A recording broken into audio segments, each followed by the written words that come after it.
Build and nurture an email list. We did not do this soon enough. We were all stupid. We thought email was dead. How do you climb to the top of the charts in a very competitive category for podcasting? That's what we're going to talk about that today, as well as partnerships. Listen, everybody and their brother has a podcast, and standing out is becoming even harder. Like, it's so competitive. Today, we will be speaking with someone who has climbed to the top of one of the most competitive categories, health and fitness. I will be speaking with one of the hosts of the show, MindPump. The MindPump podcast is dedicated to providing truthful fitness and health-related information. The guys are raw, they're real, they're sometimes shocking, they're always entertaining. The hosts are Sal DiStefano, Adam Schaefer, Justin Andrews, and of course, I don't want to forget their fourth partner, Doug. Together, they have a combined 50 years of fitness experience as personal trainers, club managers, IFB competitors, thought leaders, and business owners. Get this, the show regularly ranks in the top 10 for Apple Podcasts, and the show has over 170 million downloads. It's Sal DiStefano from MindPump Media, and today he shares with us the very unique partnership, four-way partnership. He and his three buddies have bucked the system,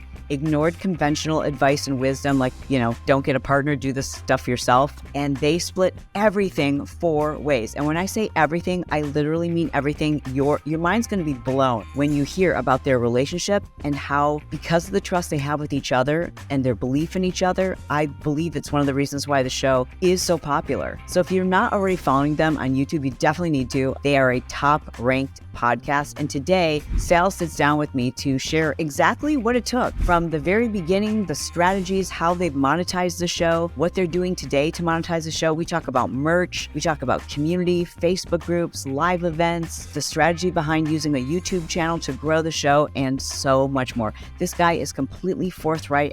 Just shares everything. So you are in store for a fantastic Build Your Tribe episode. All right, let's get to it.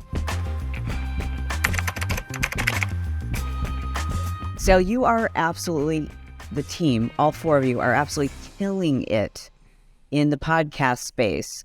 I just am blown away by the success you guys have had.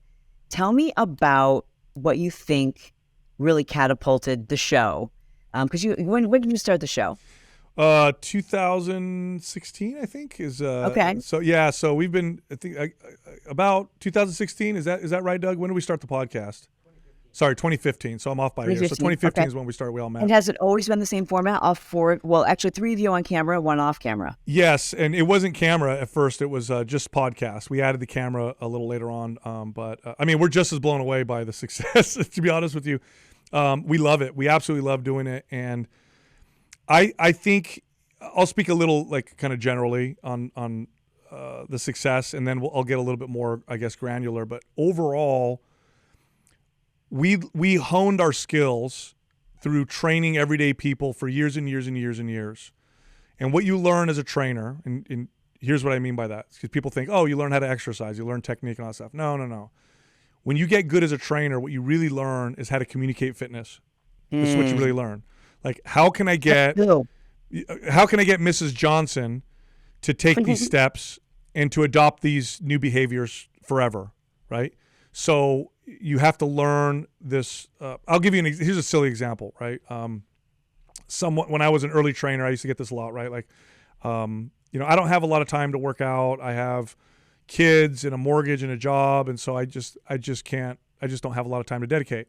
And then what I used to say is I used to do this motivational speech about there's only 24 hours in a day, and what you make of those hours, is up to you. And if the more you dedicate to exercise, the more time you'll have for other things because you'll have more energy and blah, blah, blah. And that's all true, but it wasn't a very effective communication strategy. Later on, I just said this. Yeah, it sounds like you're really busy. How much time do you have to dedicate? And then whatever they gave me was the right answer, and we would start there. And the reason why that was so effective was because I knew if I could get them in once a week or whatever, that if I did a good job, that they would themselves want to do more. So that's just one example. And meeting people where they are. And totally. I think that you guys do such a freaking unbelievable job of on the show is you're not speaking to trainers. Do you know what I mean? Yes. Even though you guys all are former trainers, you're speaking to the person who needs your help, like the person who's wanting to learn this. And so you're meeting them where they are. I love that you guys have such reasonable and honest advice. Yeah, well, we had to figure that out because for years we sucked. We were terrible trainers in the beginning. We had to learn, and we we were all passionate.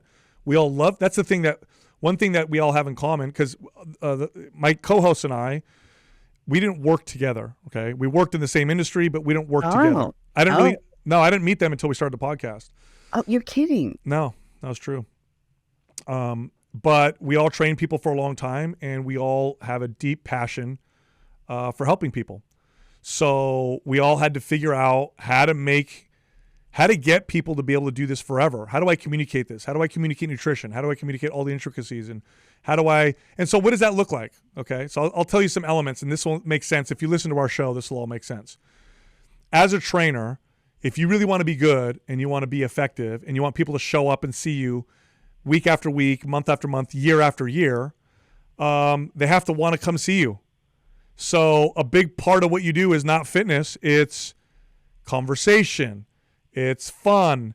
It's entertainment. It's how can I be a chameleon and talk to different people? And wow, people are interesting. Let me ask you some questions and all that stuff, right? So if you listen to our podcast, the first half is us talking about current events, family life, things that don't have anything to do with fitness, because those are the conversations that we had with our clients.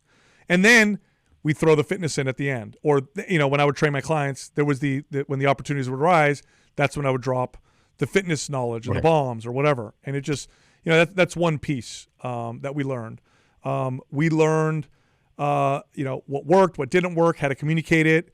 And that's kind of what shaped the show. And then there's some stuff that I can't necessarily put my finger on. Like I said, I didn't know Adam and Justin. I knew Doug beforehand, but shortly. But I didn't know Adam and Justin, my co-hosts, until really we started the show. And we just all had this great chemistry. That's what I was going to say. That's why it's so surprising to me that you were friends beforehand. No, like we all, for lack of a better term, fell in love with each other. Like look, we're all very different. If you get to know us, you'll see that we're all quite different. But my co-hosts are very dedicated to integrity. So that's deep for us. Like we won't compromise that for anything. We all have a deep passion for helping people. So what's going to help people is always at the top. We all love a challenge. We all learned through training people that if you want to get better at something, you got to practice it often. So that's why we do 5. People are like, why do you do 5 episodes a week?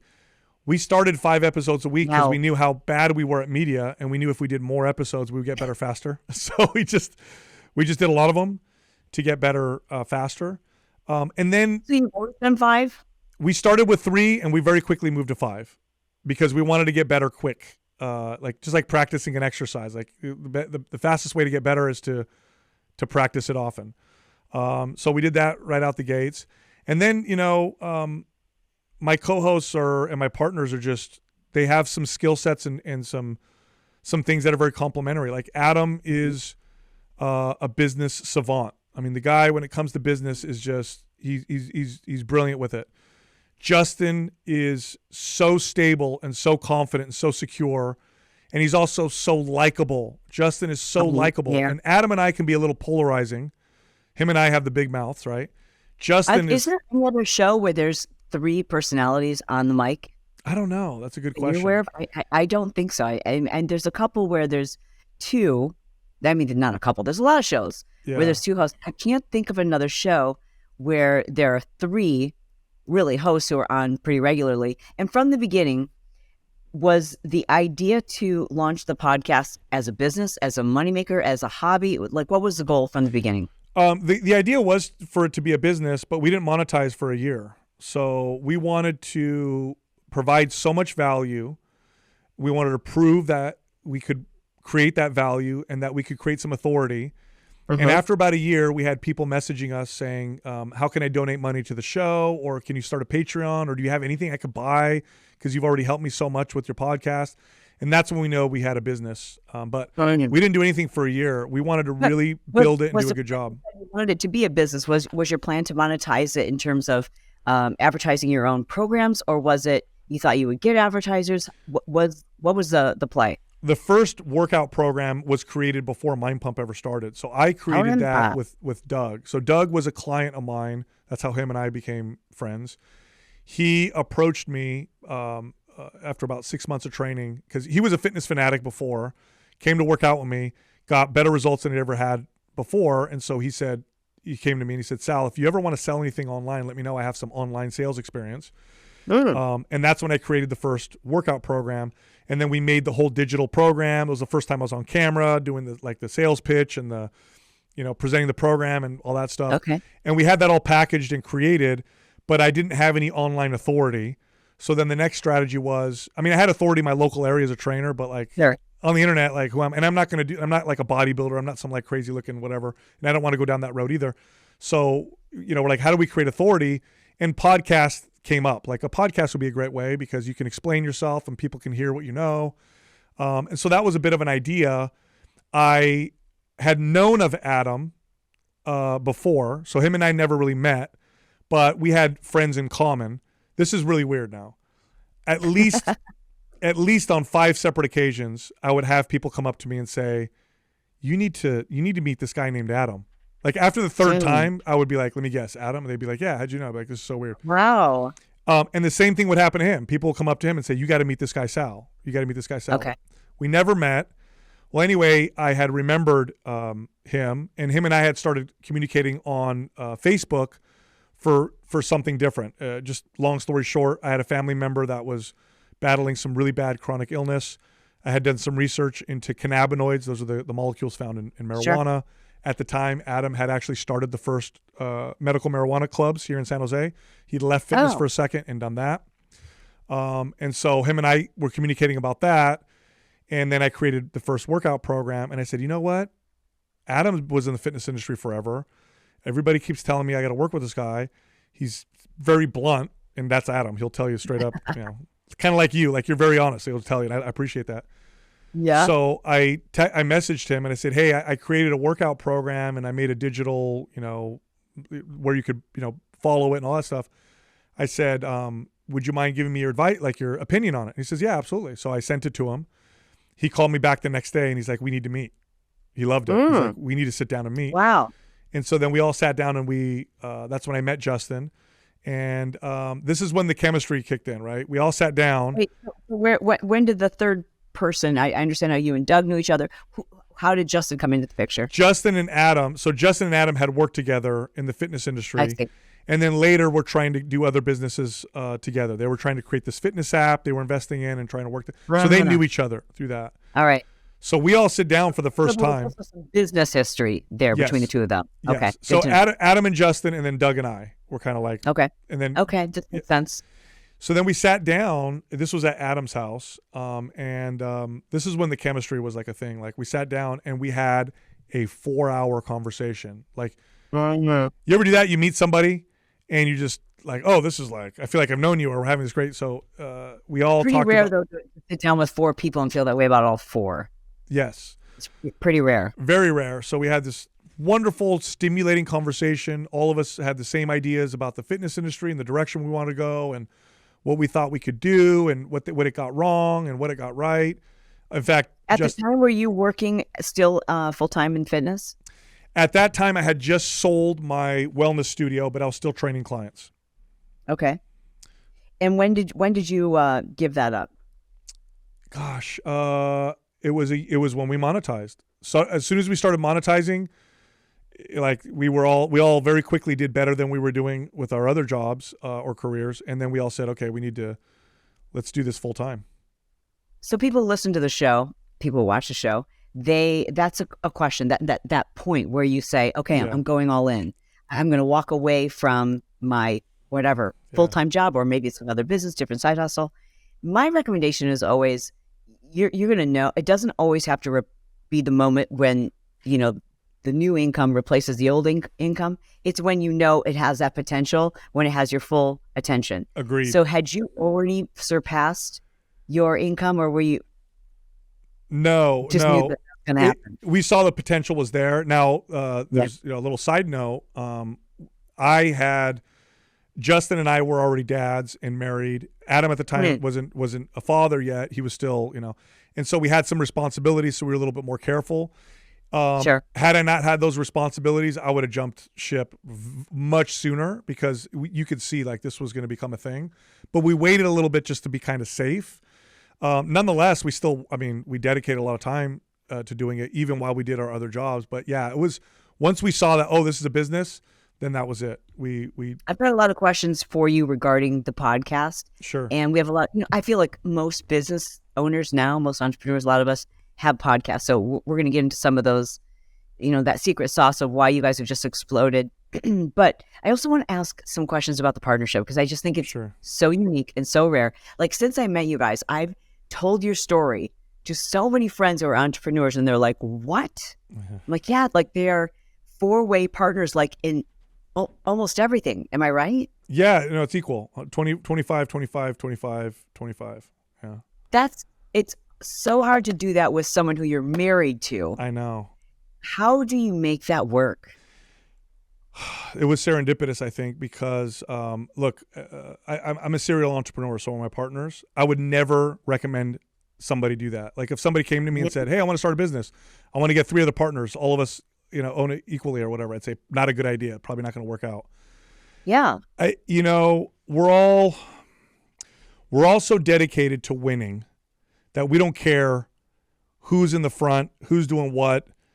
And we all know that, and I think maybe because we were older when we started this and we'd already done businesses, like, you ever watch those stories of like the band that takes off and then the lead singer all of a sudden thinks he's hot shit, wants to leave. Yeah. And then it breaks the band. Like, look, I tell you what, man, we all are so grateful for each other that, all of us have done something in this business that generated a significant amount of revenue that we did by ourselves and we split it with everybody. The book that I published, I wrote that. It's split 4 ways with my partners, and I did that now, myself. So was that something that you guys put into place in writing when you formed your partnership? The business was all of it outlined? God, this is going to sound terrible, but the business, yes, was 4-way, but a lot of it was just handshake and agreement and understanding. When I first realized we had something special in that sense, I'll tell you this funny story. When we first started the podcast, we actually had another partner that was going to do it with us. And this gentleman, he had the social media following. None of us had a social media following. Adam had a small one, but this guy had a big one. And he was going to give us our start, right? For that exposure. Absolutely. A leg up. We recorded 15 episodes. We were literally days away from launching the podcast. We'd done all this work, edited it. Like, here we go. We're ready to launch this podcast. This guy, he had some sponsorships because he was in the bodybuilding kind of fitness space. And he sent the episodes to his sponsors and said, hey, what do you think? And they said, very entertaining, but kind of risky because we were very the message was like supplements are going to change your life. They lie a lot. And these are supplement companies. So they said, yeah, we don't know how we feel about you doing this. And at the time he was making a little bit of money with sponsorships. He sends us a text literally days before we're ready to launch. And he says, hey guys, I'm sorry. I don't want you guys to release those episodes. I gotta bail. So this was after like some significant work, months of work. Are you suggesting then that you were going to be planning on being a 5-way partnership? We were at the time. Now here's the serendipitous part, right? So I get the message and I'm like, damn, this is terrible. And so I immediately went into, okay, motivate and lead my team. This is just my mentality because we got to keep going. We have something here. So I literally, I in my head, I'm like, this is what I'm going to say to the guys because we need to keep going. I don't want to stop doing this. I get on the phone and before I could say a word, Adam says, F that, we're going to keep going anyway. Let's record new episodes. I didn't even say anything. And that was like the first time I knew like, oh, these guys are great. There's some other times too, like, we've definitely gotten in arguments and battles and fights about where the business should go. We always let it all out. Sometimes it gets loud. And I remember there was one really, kind of loud argument. It's usually between Adam and I. We're the most outspoken. We got this big old debate, battle, back and forth. It was really uncomfortable for everybody, but whatever. We decided, whatever, we're going to go in that direction. I left. I called them up right afterwards, and immediately we're like, hey, I appreciate that we had that. No hard feelings. This is the direction we're going to go. Let's do it. So whatever the idea is, if we all go in that direction, that's everybody's idea now, whether it succeeds or fails. That was another moment that I knew, like, this is special. So I don't know. I can't tell people. Yeah.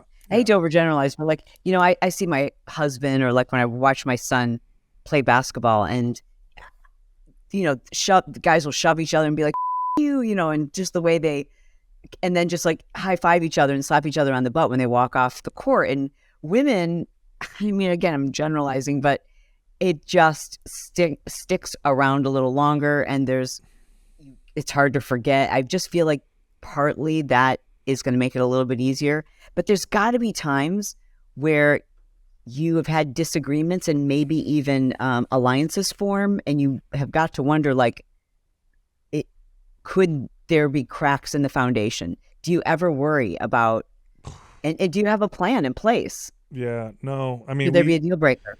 I mean, since we've done like the whole insurance thing, and we've definitely organized the business the way you're supposed to, but there's that's never happened. It would be such a shock if something like that happened because of how we operate with each other. You know what it is? It's this overarching goal.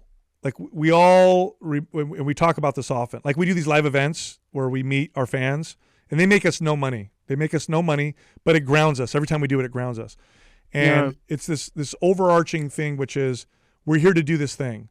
We're here to help people. We're here to transform the fitness industry. We're doing a good thing. So that's more important than my feelings if my idea gets shot down or if they disagree with me. So we get over it and we just move forward. And so, I mean, I wish I could say there was a technique or a way to do that. But I've been very blessed with my partners because we all have that attitude. Like none of us, we've never gone behind the other guy's back and said something or whatever. It's up front. It's everybody. We're together, and there's no questions. There's zero questions. It's like full trust, full steam ahead. And again, like we've done things.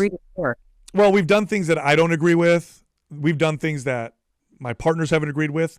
But when we agree to do something, if it fails, it's not like let's say we get in a debate and I say, I don't think we should do that. And they're like, we should. And and then they vote and then we're going to go in that direction. And then it fails.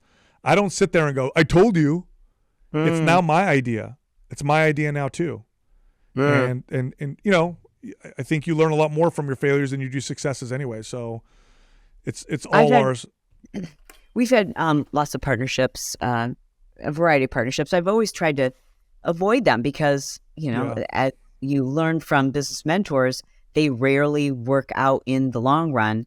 But it's human nature to have this natural bias that I'm doing more than everybody else. Yeah. Like it's just human nature, especially when you're a type A and an entrepreneur. So there's got to be moments for each of you where you're thinking like, wait, I'm the secret sauce, or I'm doing more work, or I'm doing more lifting right now. God. And have you done that? And how do you have that conversation? Everybody picks up the slack when they need to. What was your reaction? I'm sorry? What was you kind of went, so were you thinking about a time? Yeah, I mean, at any given moment or period or season in the business, somebody's doing that. But we all know our value. Like there's no distortions for me that if I lost one of my partners, that all of a sudden, like, I don't need them, right? I think they all feel the same way. We're all very proud when we can contribute. Okay. That conversation's never happened. We've never sat down and said, I'm doing more. If anything, it's more like, I mean, look, I tell you what, there was a period there where I was doing, when I was writing the book and going on this like podcast tour, I was so happy that I could contribute that way. I felt so like I could do this for my team, I know the guys kind of feel the same way. So no. And at this point, look, we've had conversations like this. At this point, if one of us decided to bounce, all of us are like, we've already done enough. Well, we've earned our place. So you could literally F off and do nothing and you're still going to get paid. Like we all kind of have that attitude. So that's remarkable. I know it's weird. I was having a conversation with a friend of mine who was in a partnership. His partner's married, he's married, and they just had to dissolve the partnership because of the spouses. And so there, it's not just for people trying to navigate. You're married, and I don't know what the rest of the guys' marital situation is. I think you said Doug's married, right? No, but Doug has a daughter. You know what's okay? So I'll tell you here. I'll give you an example. Adam struggled with that at the beginning because I have kids, Justin has kids, Doug has his daughter, and we're all very family oriented. Our family is very important. Adam at the time didn't have kids, and he was very much in that like I'm going to work bell to bell, right, mode. Oh yeah. And we were, especially me, because I had just gotten out of a divorce where dual custody, so the time I get with my kids is very limited anyway, where I was not going to sacrifice relationship with my kids. That's awesome. I had done that in the beginning so much, like not in the beginning of MindPump, but in my career, I was a workaholic. So I was like, I'm not going to do that. Adam struggled with it for a while, and we would talk about it, and you could tell he's like, we got whatever, and he'll tell you now like it was a great thing for him because now he has a son, and he loves it, and he's like, man, we do more working less than I ever did before. And it was a great. So his attitude about it is amazing. But he will publicly say it was a struggle for him in the beginning for sure, because he was the guy that was I don't have kids at home. I want to do this like bell to bell. Let's go. It's a great business. It's growing. He'll tell you looking back, it worked out the way it was supposed to. That's him saying that now. So it's pretty cool. That's amazing. In forming your business, your corporation, early on, had you defined each of your roles, or has that evolved as organically as a show? It totally did. It evolved. Like in the beginning, we did everything together. I remember there was a point there where we're like, okay, guys, we need to like divide because we can't just, it's like, we can't always do everything together. It slows things down. But now it looks like, I do a lot of the, I guess you could say I'm like the face. So I'll go on with the shows. I'll present us. I'll do a lot of the sales pitches. I'll put together a lot of the content or organize a lot of the episodes, that kind of stuff. Okay. Adam, behind the scenes, he's the puppet master doing the business. He's out there. We have another arm of the business, MindPump Investments, where we have properties and angel investing. He's heavily like that guy brings opportunities to us, and then we decide if we're going to do it. But he does the research, and he goes out and he makes it happen. Justin, nuts and bolts, man. We put a program together. He organizes the shoot, the models, the date. Let's make it happen. Let's go. He's also very creative, and he can bring a lot of humor to what we do. Doug he wears every single hat that exists in the business. He's the producer. He's very much in charge of quality control for the show, both the video and the audio. He's got his hands in the with the editors more than any of us. He handles a lot of our banking and finances, but that all happened kind of organically. Wow. We all kind of just moved to what we did best, and then it just kind of worked out that way. Well, it's remarkable. So let's talk about the show a little bit. Initially, you were just doing audio. When did you decide to do video, and what did that look like? We did video. So we did audio at first because we had the audio equipment. And we initially started with a very small investment, and we wanted to bootstrap it. We didn't want to try and like whatever. So we did that. And then we said, we should probably park some of our space on YouTube. It's a platform. It's growing. So all we did was we videotaped the podcast, but we didn't make it a show. So literally it was cameras on us, and we just did the podcast. It wasn't like we're on camera, we're going to make this a show. So we did that for a little while. Okay. And it when wasn't did you start that? God, that would have been probably 3 years in, I would say. So we've been around for about 8 years, about 3 years in. So we also did a YouTube channel where we do like exercise demos and stuff like that. Okay. So we did that. It wasn't until about a year and a half ago, let me think, maybe a year and a half, 2 years ago, where we all sat down and we said, okay, let's put some time and energy into making this like an actual show. So we invested in studio lights and making it visually appealing. We hired an improv coach to come do improv with us before the. You're kidding. That's fantastic. I did not know that. Yeah. So we wanted to get better, right? We want to get better at being on camera. So this improv coach comes in, does some exercises with us, teaches us a few ways to whatever. And then we, bought better cameras. We in-house One of our employees then took over the YouTube editing, and then we've hired staff to do that. That's only about 1.5 2 years in. But the YouTube side is growing quite well. It's actually a whole new audience, which is really interesting. Tell me about your success. This is, I want you to brag. Okay. So we have a pretty good reach. I'd say the show, ranges between 6 to 10 million downloads a month. The YouTube channel, lots of impressions. I'd say one of our channels has 750,000 subscribers. The other one is at close to 400,000 subscribers. That's the podcast. Our revenue streams, largest is our programs. Second would be sponsorships, and then we have after that, like affiliates and stuff like that. And you're very selective about your sponsorships, aren't you? Yes, because we represent them, but they represent us too. That's right. And I don't want to present a product or a supplement or something that my viewers or listeners don't get a good experience with. We've built a tremendous. All right, I'll brag a little bit. Yeah. Our sponsors work with us, but they also work with other podcasts. And some of them work with big podcasts like Joe Rogan or like massive, massive podcasts. Our conversion rate is the best, hands down. And it's because our audience trusts us. They trust us because we've been so selective, and we don't sell, we don't bullshit people. Like, I'll give you an example. We work with a supplement company, great product, tastes like garbage, but great product. It gives you good results. That's what we said on the show. Yeah. Okay. And they got so mad too, by the way. They emailed us, you can't say it tastes like crap. And we said, wait a couple months and let's see what the conversion looks like. And then they got the numbers like, okay, go ahead, say whatever you want. It's working. Love it. Yeah. So I assume you're approached on the regular by agencies that, want to bring multiple ads to you. Do you work with an agency, or do you prefer it's one-on-one? In-house. Adam really organized this and spearheaded that, and now his wife, who works for the company, manages that. And so she manages the sponsorships, the commercial cadence, how well we're doing and performing. She sends them clips of the commercials and gives us instructions on what direction they want us to go, and comes up with ideas. And we have a very, very robust, comprehensive back end with that. So, and our partners appreciate it quite a bit. I have to tell you, I mean, we speak to a lot of different agencies, and they're regularly, trying to bring us on board. And there's times where we have, thought, okay, well, it's extra money, it's extra revenue, these, especially our back catalog, etc. But there is nothing in my mind that is more valuable in this space than trust. It's far more valuable to an advertiser that the show hosts have trust with their audience.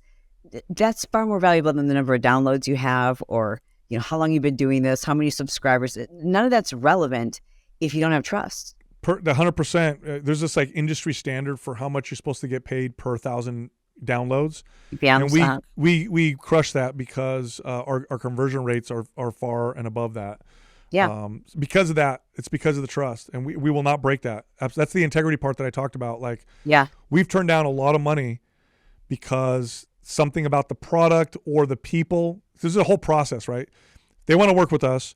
We got to like the product, and we got to see value in it for ourselves and for our audience. Then we meet the CEOs or the owners, and then we got to like them too. I don't want to work with. Amen. I don't want to work with people I don't like, or people who are slimy, or whatever. If we like the people and we like the product, then we'll work with them. But if one of those things is off, then we won't. And we've turned down a lot of people. Yeah, that's incredible integrity, and I really do appreciate that you're sharing that with the audience. So you go to YouTube, you start doing 5 episodes a week, releasing 5 episodes a week on YouTube. People are now, we know, statistically speaking, finding podcasts and discovering podcasts on YouTube. Yeah. So your channel's growing there. I assume that you're able to monetize the content in addition to what you're getting just for the audio show, AdSense on YouTube as well. Yeah. So this is good information for people starting a podcast. A lot of people, they think I'm going to start a podcast and make all this money with sponsorships. You don't make decent money with sponsorships or ads until you're big. So now, this doesn't mean you don't have a business. If you're getting a couple thousand downloads an episode, you can sell your own product and you could do very well. That's So right. this is what we did for a long time is we just sell our own fitness programs. Now, we didn't start making good money with sponsorships and commercials until we got really big. Now that becomes a pretty good source of revenue. But if you got 1,000 people tuning in, because podcasts do convert really well if you do a good job because it's long form, you get 1,000 people tuning in. I mean, you could sell a coaching course or Zoom calls or whatever. I mean, you could do really well with a small, consistent audience and never have to do a single sponsorship. Talk to me about the play on getting big name guests on the show. How has that, or has it not, helped the show? Like, do you get more downloads if you've got a top ranked name or somebody that's that is almost no impact to us.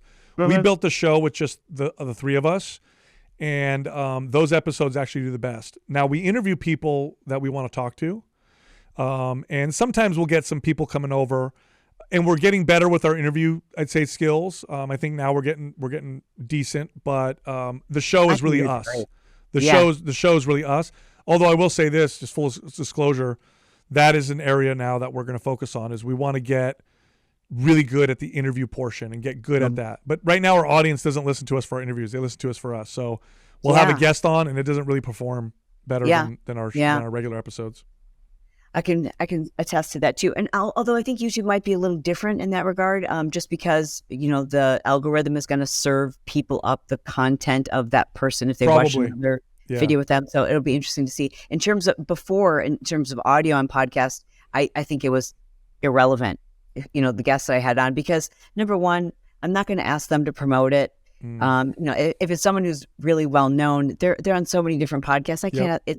Their audience doesn't care that they're on my podcast. You know what I mean? I don't want to bug them to do that. So it just was, in many cases, more difficult to schedule, difficult to do the research and the prep for the show, and it just didn't make much of a difference in terms of our downloads. But I think with YouTube, I may change that strategy. Yeah, YouTube does, especially people with a YouTube presence, they might get more people coming over. But what's funny? When you're trying to do an interview and you want that interview to grow your show, if the person on your show has a tight, loyal network, that can often help. So like we had Bishop Barron on the podcast. Bishop Barron is a Catholic bishop. He's got this like social media, YouTube follow, great speaker. You don't have to be Christian to like what he says. He talks about like life. He's really good, answers any question. I found him and I put him on the podcast because I loved him.